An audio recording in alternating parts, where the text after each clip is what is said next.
Renungan kita satu hari satu pasal dari kitab Pengkhotbah. Hari ini Pengkhotbah pasal 8. Saya bagikan dalam dua bagian, ayat 1 sampai 8 dan besok ayat 9 sampai selesai. Saudara-saudara dalam kemanusiaan, saudara-saudara dalam Tuhan, saudara-saudara yang saya kasihi, saudara-saudara yang menyatakan diri mengasihi Allah, mengasihi Tuhan. Hal yang menarik juga ada di sini. Ada ungkapan-ungkapan dari pengkhotbah agar manusia mencari dan menemukan hikmat.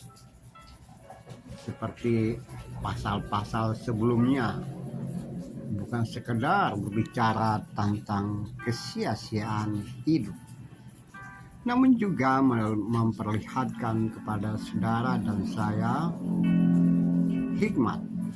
Pengetahuan yang holistik tersebut mampu menjadikan seseorang mengetahui banyak hal, namun sekaligus menjadikan dirinya bercahaya. Hikmat manusia menjadikan wajahnya bercahaya dan berubah dari wajah kekerasan menjadi wajah kelembutan. Dan dengan demikian bahwa hikmat juga membuat seseorang menyadari diri bahwa segala sesuatu ada masanya. Ya, untuk segala sesuatu termasuk perkara yang kecil ataupun apa saja yang terjadi, maka akan berhadapan dengan peradilan terakhir.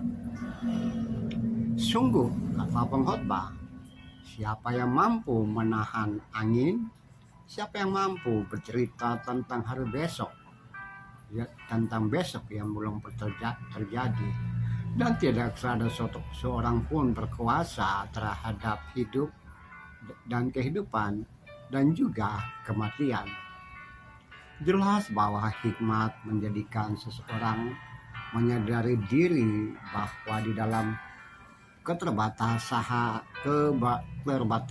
hidup dan kehidupannya, dalam durasi awal dan akhir dirinya, ia berada di dalam interaksi durasi yang terbatas, dan bagaimana ia menyikapi hidup dan kehidupan di dalamnya. Dan demikian ia juga mampu bersikap, berkata-kata, menyampaikan orasi dan narasi yang juga membangun orang lain. Saudara-saudara dalam kemanusiaan, karena hikmat juga orang bisa menyadari diri bagaimana menyikapi keadaan, bertindak hati-hati, bahkan berhadapan dengan pemimpin atau raja, taat kepada tata aturan yang telah dibuat oleh sang raja, sehingga menyadari bahwa jika ia mengikuti perintah raja, maka ia akan mendapatkan hal-hal yang baik, tetapi sebaliknya dia akan mengalami celaka.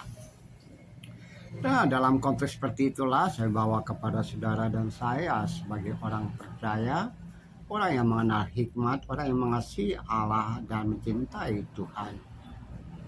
Dengan demikian, saudara-saudaraku, kita menyadari diri bahwa upaya berproses untuk memperoleh hidup dan kehidupan yang lebih baik di dalam tata laku, dalam berkata-kata, dalam menyampaikan orasi dan narasi kepada siapapun, bukan melulu dengan kata-kata yang baik dan benar, tapi dengan wajah yang penuh dengan kebaikan, wajah senyum, wajah persahabatan.